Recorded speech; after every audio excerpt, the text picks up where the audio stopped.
And thanks for letting me kind of speak today. I want to talk a little bit about third-party Salesforce development tools, and I think it's going to lead into the Flowsome part of it. But a little bit about myself.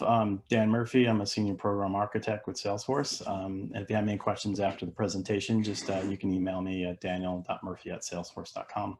I've been doing this quite a while, and so I've seen the gyrations of DevOps and Agile and all that fun stuff. So I got a little insights here I want to share. I know 10 minutes is not the time you can really give justice to this kind of very large topic, but I think I wanted to kind of target it in and give some context to what I see and what I look at when evaluating these tools and the thoughts that go behind them. And so I want to cover one, the values of continuous integration and continuous delivery, CI/CD. What do these tools do too? I think kind of just parse them out, and that will help you kind of drive what capabilities you're looking for when you're doing an evaluation. And then the last bit is what Salesforce makes it different, right? So why would you not go with a Jenkins, and why would you not go with an AWS based solution? That supports DevOps and CI/CD.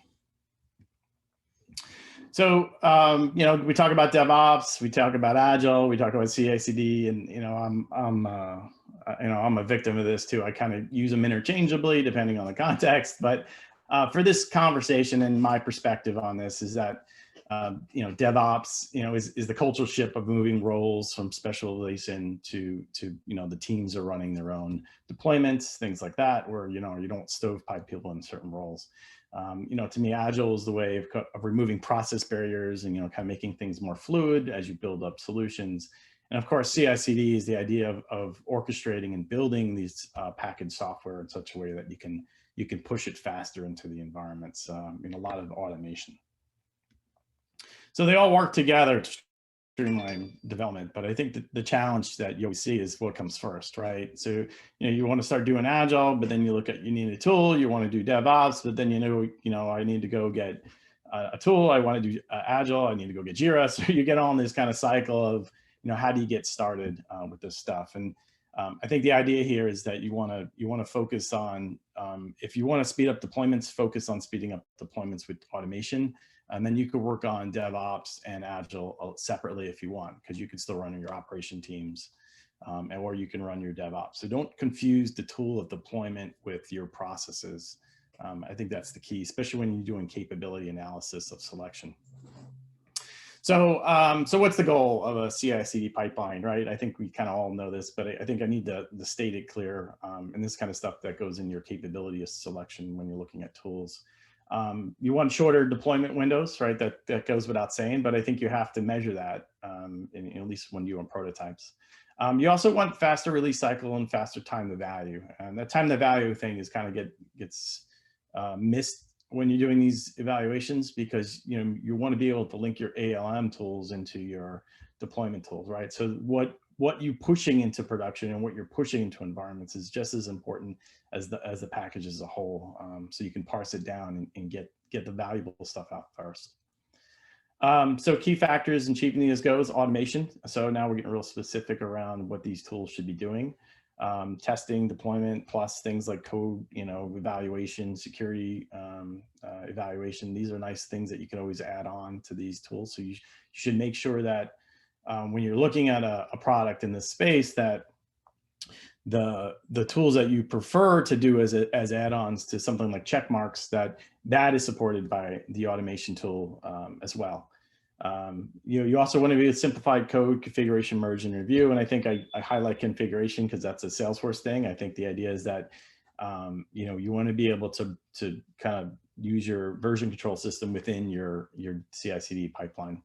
And of course, like I said before, you want to be able to link the code configuration, link it to value. So, just to take a half a step back, and the idea that this is what we've kind of do today. And actually, if you kind of take another step back, this is kind of what you do with chain sets, right? So if you haven't really looked at CI/CD tools, or you haven't kind of gotten to the next step in using Salesforce to move code around, you're probably doing this today with some kind of scripting, or you're making your chain sets and you got a person in the middle moving stuff up. You're doing your refreshes on the way back down. But this is a kind of nice academic view to kind of show you the highlights and the challenges that happen.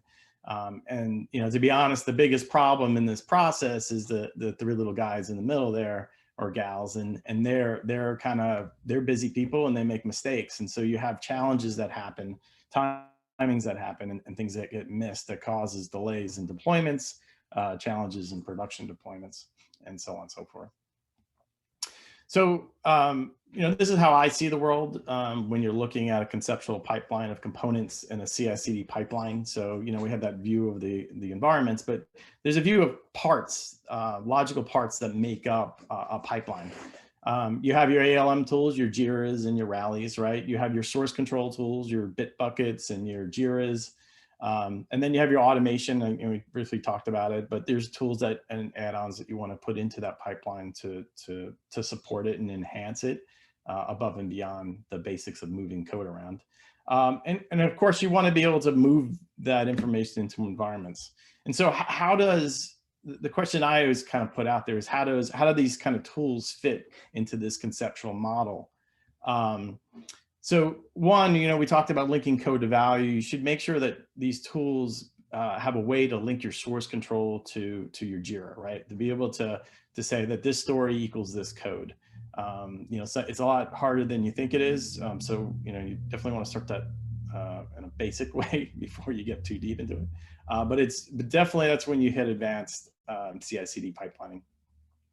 Automation, of course, we talked about that. How to automate tasks. Deployment to any environment. I think that's kind of a key too. I think, as we looked at that little basic traditional process that you're rolling slowly up a stack, you want to be able to, the new advanced tools give you the ability to switch environment types, and things aren't locked in as they used to be, where this is a testing environment, or this is the training environment, or this is the UAT environment. Tools should be able to give you the ability to switch that out simply. And of course, you want to be able to measure. So, measure this process as it happens, be able to monitor the process as it happens, and be able to report back out on that. So now let's kind of get to why the point of I'm having this conversation as I kind of set that baseline. So why not use an AWS? Why not use Jenkins? And people do use Jenkins today. If they like to script a lot, or they have really complex, extremely complex deployments. But you can, but you want to kind of focus on what your problem is and look at why you would pick a Salesforce specific tool. One is the metadata API doesn't have 100% coverage, right? And so these tools help bridge that gap, so to speak. So as Salesforce comes out with new innovations, new releases, new acquisitions, and we merge them in, the API has to catch up with that, right? And so that's kind of where we look at the third parties out there to help bridge that gap for us. We're a little more unique too. We're not, it's not just setting up the traditional app dev environment and then you move environments and they'll look the same. Salesforce DX, you have your Scratch orgs out there now, right? You have different ways of looking at the environments, and the org shapes are different between not just orgs in a particular enterprise, but you'll have projects within an enterprise that have different org shapes and different profiles. So one-stop shopping of a DevOps solution or CI/CD solution doesn't fit the mold. And then of course, it's all about code, right? So you're moving a lot of configuration around, like XML and permission sets and page like that's all XML structure that needs to be versioned and checked for changes and be able to kind of move in with that environment. And that's kind of where these tools do help bridge that gap as well. I'm running close on time here. I'll try to speed it up. So another thing that makes us unique, as we all know, right, it's Salesforce, that you can make changes to the UI, right? And so one of the things that you want to look for tools that it makes it seamless, right? Because there's a lot of things that you want to build in the UI, right? If you're building process builders and you're trying to build flows, you want to use the Salesforce UI. If you're doing Lightning Web Components, you're going to kind of step out of the system and do it differently in a Visual Code environment. So you want to be able to have a tool that makes it seamless for you. The sandboxes are ephemeral. So the idea is that we each environment, as those sandboxes kind of migrate over time, they're moving from the traditional set that you made them. So you have to constantly keep them refreshed and synced. You know, we do the refreshes down, but you can't refresh up. And I think you have to look for tools that help you manage that uniqueness about the Salesforce sandbox environments.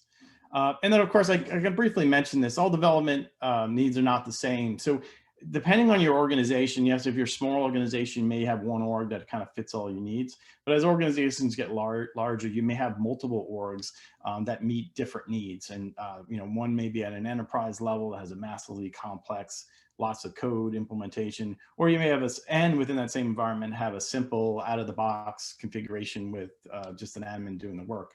You have to be able to, a tool should be able to manage across all those environments, just like Salesforce does. And kind of hit the last point as I go over, Haley, I apologize. The environment comparison, these are very unique to the Salesforce specific tools. To be able to simply point the tool at, at one of the Salesforce sandboxes or production, look at it, compare it, and tell you what's different and make the changes. You know, clicks not code. So the idea that these tools will help, you know, let you build and code separately and be able to merge them together into the environment. And then, of course, this one's, you know, I really kind of see a lot of value when you're looking at this and you're trying to build a case for a tool like this. You know, Salesforce, we love selling environments, though we regret it sometimes because then they get out of hand with sandboxes. So tools like this will help you manage your environments better, right? So if you don't need that validation environment, or if you don't need that UAT full sandbox environment all the time, but you want to be able to share it, tools like this will give you that ability to quickly, rapidly change environments within your organizations. And I'm a little bit over, Haley. Again, I apologize, but thank you. And if anyone has any questions, feel free to email me at daniel.murphy@salesforce.com, and I'll try to answer best I can. Good. Awesome. So I just saw there was a very interesting question from Deepak Sharma on the Q&A. And he's saying that almost all the products looks like the same in the marketplace. You know, how do we have a checklist of how to evaluate DevOps solution? So that is the purpose of the session today, is to touch upon some of those things that you should look for in a DevOps solution. One of the things that we see is, you know, when customers are evaluating, they ask for things like, do you have VS Code integration? Do you have regression testing? Do you have static code analysis? So you can just check off the boxes, but the real thing is you have to look at the problems that are affecting your everyday life, and then take those problems and then see what is a product which solves those problems really well. And what we find is, because Salesforce is unique compared to other platforms like Java, Microsoft C, Salesforce is unique in terms of architecture, in terms of its code base, because most of the things are done declaratively. The code management is different, which affects the entire DevOps ecosystem. So this presentation is going to be into the weeds.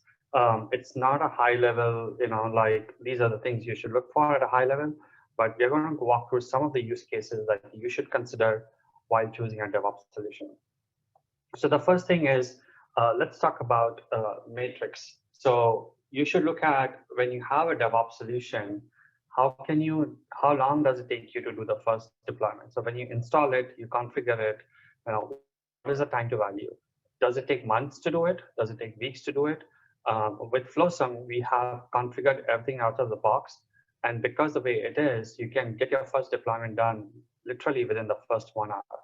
And then you should also look at how much does the full configuration take. Let's say if you want to integrate with Jira, you want to integrate with other systems, what is the time taken to configure all those integrations as well? You should also look at the transaction time. So these are the everyday features. So look at things that you're doing on an everyday basis. How long does it take to do a deployment? Rollback, how long does it take to do a rollback? When you're merging changes, how long does it take? So all these things, the most important thing is this, you know, take your worst use case, you know, where you're having code conflicts, you're overwriting changes, you're deploying things out of sequence, and see how long does it take to move the changes from dev to prod. And that will tell you how the system is built and how it can handle all those problems. And you should also look at the training time. One of the things we would encourage is to involve your broader ecosystem, like citizen developers and admins, to make changes to your platform. That is how you can lower the cost of of Salesforce ownership if you enable and empower them, but yet you don't have to lose governance. So if you have to train other team members, you should also look at what would it take to train those other team members on a change management solution. Now, what we'll do is we'll look into some of the use cases which are very specific, which we'll talk about on how to handle, Salesforce code. So again, these use cases we feel are very important, and this is what we see often on a day-to-day basis that customers are having issues with.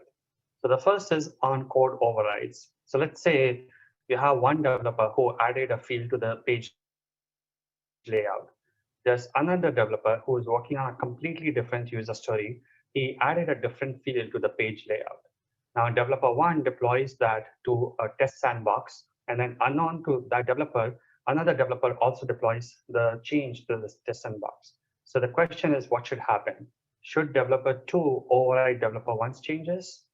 And if they're not talking to each other, if they don't have visibility into each other's action, so that is one of the things you should test out. So with Flowsum, if you use what we call as impact analysis, you will see that code overwrite will not happen. So you can do a lot of merging within Flowsum. If you skip that, and if you directly deploy changes to the target org, even then you would not lose changes. The second thing is what happens is, when a sprint cycle happens, developers deploy in a certain sequence. They develop features in a certain sequence. When it comes to deployment, the deployment happens in a different sequence. So you have to manage code dependencies again at the time of deployment. So developers take care of it while building the user story. It has to be done again at the time of deployment. So let's say if you have developer one who's built his user story A and he's deployed to the QA org. Now developer two, he's working on another user story and they also deployed to the QA org. So you have the results in a certain fashion. Now let's say both the user stories get promoted to the next level in the environment. So now you want to look at what happens. If let's say now you deploy user story B and then you deploy user story A, are the results between QA and UAT org the same or are they different? Does the order of deployment matter? You would see that one of the things is other solutions, the results may be different depending on the order you're deploying them in. With Flowsum, the end result will be the same, irrespective of the order you're deploying them in, because you have full visibility of where you're deploying the changes. So those, none of the changes from user story A or user story B will be lost. Now let's talk about what happens. This is often when we see when organizations have admins in their ecosystem. So let's say an admin makes change in an org. So whether that's a UAT org or that's production org, but the developer from his user story, he has the same component which was directly modified in the target org. So what should happen? Should that deployment override the changes which are done in the target org? Or should it preserve the changes which are done by the admin directly in the target org? So with Flowsum, you'll get full visibility into what the changes are being deployed into. And then you can either preserve the changes or override the changes depending on what the business needs are as per your requirements. The other is, this is straightforward, but one of the things is you should measure on how long it takes you to do it. Let's say you have a deployment, a very simple deployment like custom field and a page layout. You deployed it, and for some reason you feel the deployment is not right, and you want to roll back the change. You should look at how long does it take you to actually do it. Does it take you a series of steps to do it? Do you have to create a separate hotfix, figure out the older versions, and redeploy the older versions? Or does the software automatically does those calculations for you? So with Flowsum, it just takes one single click, and then you can decide whether you want to do a full rollback or a partial rollback, and you can undo the changes. This is also a common problem that happens, with so many upgrades from Salesforce 3 times a year. What happens is Salesforce tests sandboxes many times ahead of what is a version in the production org. So let's say a user story is created, and in the user story, the test sandbox is ahead compared to the production org. So now when you deploy those changes, typically those changes, that deployment will fail because it was developed on a newer version and the production is on the older version. So here you should look at, does the software automatically find and auto-fix that issue? With Flowsum, we will automatically detect that you have developed on the newer version, you're deploying an older version. So we would recommend that you fix the code so that when you're actually trying to deploy, the deployment will not fail. There are a lot of times when you, especially this happens in, let's say when you're deploying profile options. So let's say a developer adds 2 different fields to their test sandbox or to the development sandbox. They add field A and field B to the profile option. Now, for some reason, the user story around field B is not complete, but the user story around field A is complete, and they want to promote the changes for field A and the profile option X, right? So they want to hold back on field B. So now when you try to actually deploy this, the deployment of the profile option will fail because the profile option refers to a field B, which actually is not being deployed. So there are several solutions in Flowsum. You can do it in multiple different ways. One is you can use partial profile retrieval to retrieve only the field A that you want to move forward, that you want to promote, and only the field level security for that profile option. Or you can use deployment analyzer. It's a new feature that we have within Flowsum. A lot of customers don't have this. Using deployment analyzer, you can automatically remove the dependency from field B. And this is something that the software will automatically do it for you. So before deployment, you can run deployment analyzer to find and fix such issues. So this will greatly reduce the amount of time that you're spending on deployments. The other is comparing profile and permission sets. So this is not related to DevOps directly, strictly speaking, but sometimes you want to compare same or different profile options from different orgs.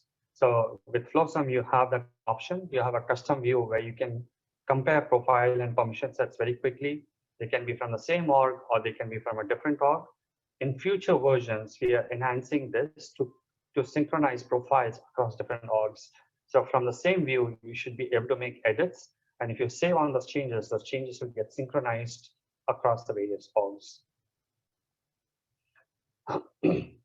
I feel this use case, which is use case 8, how long does it take you to move the changes? So you should take your worst use case where multiple people are touching the same component. The component has been updated first in the target org. Dependencies are missing, dependent components are missing. So think of a user story where you make a change in the development sandbox and consider how long will it take you to move the change across QA, UAT, and production org. As part of that, you should have a use case where you're finding missing components, making sure code is not lost, doing a code review, and auto-fixing the issues which are in the code, and see how long does your deployment take. And this deployment should not be more than few minutes, minus the time for code review, because this is a manual process. Someone has to approve it. So the deployment time should be very fast. The whole process of pulling the changes, merging the changes, finding missing components should not take more than a few minutes. So the whole life cycle should be very fast. This is one of the things I would consider as part of your DevOps evaluation criteria. So I realize all the use cases are in the weeds, but the major problem that DevOps solution have is in handling the code, and handling the use cases which are very specific to Salesforce. So that is, if you resolve those issues, that is more than 80% of most problems that customers are facing. And you would see that you would have a great result in choosing the solution for you. Also, there are other things you should consider. So in terms of security, you should check if your vendor has access to your data. Are they asking you to open up any IP addresses? Are they asking you to sign any data protection agreements? And then there are other criteria as well. If you're in FDA industry, then if you're in medical industry, do they do validation for the system? So such things, security and compliance are important, and that should be part of the evaluation criteria as well. Other thing is, you would see that, you should see if is the app listed on App Exchange. If it's listed, how many reviews does it have? How good are the reviews? How deep is the partnership with Salesforce? How often does the vendor work with Salesforce? We see that there are some apps which are really bulky. Salesforce itself, it's made to be lightweight, and the whole, it's made to be agile and deliver lower time to value. So do you have to install multiple systems? Is it worth it?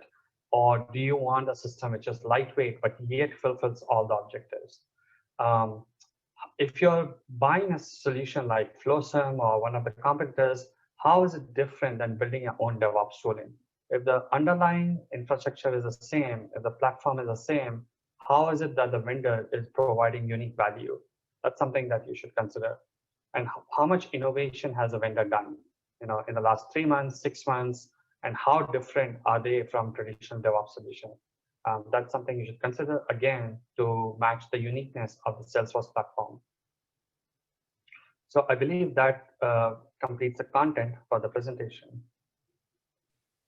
Okay, great. I think we have enough time for maybe a question or two. The first one I'm going to ask is, for custom heavy orgs, how does Flowsum help wall-to-wall deployment? For custom heavy orgs, how does Flowsum help with deployment? Yes. Yeah, it helps a lot. So whether it's your admin heavy or developer centric, it doesn't matter. We have a lot of integrations, like with VS Code or IntelliJ or Welkin Suite. You can integrate with any kind of Git-based version control system. So we can handle that really well. Great. And one last question: I guess this one is, does Flowsum allow you to deploy stories where a same class is modified? For example, story A adds a constant in status constants class, and story B, another constant, is in the same class. Yeah, totally. You should be able to do that using Flowsum. Okay, great. And I'm going to ask one more. Are the field level securities also deployed along with a new field? Yes. Yeah. So if you're talking to a Flowsum rep, ask them on how you can do profile management. So we retrieve profiles in a unique way. We deploy them in a unique way. We have a way to merge profiles and also compare profiles. So we have the entire profile lifecycle management in Flowsum.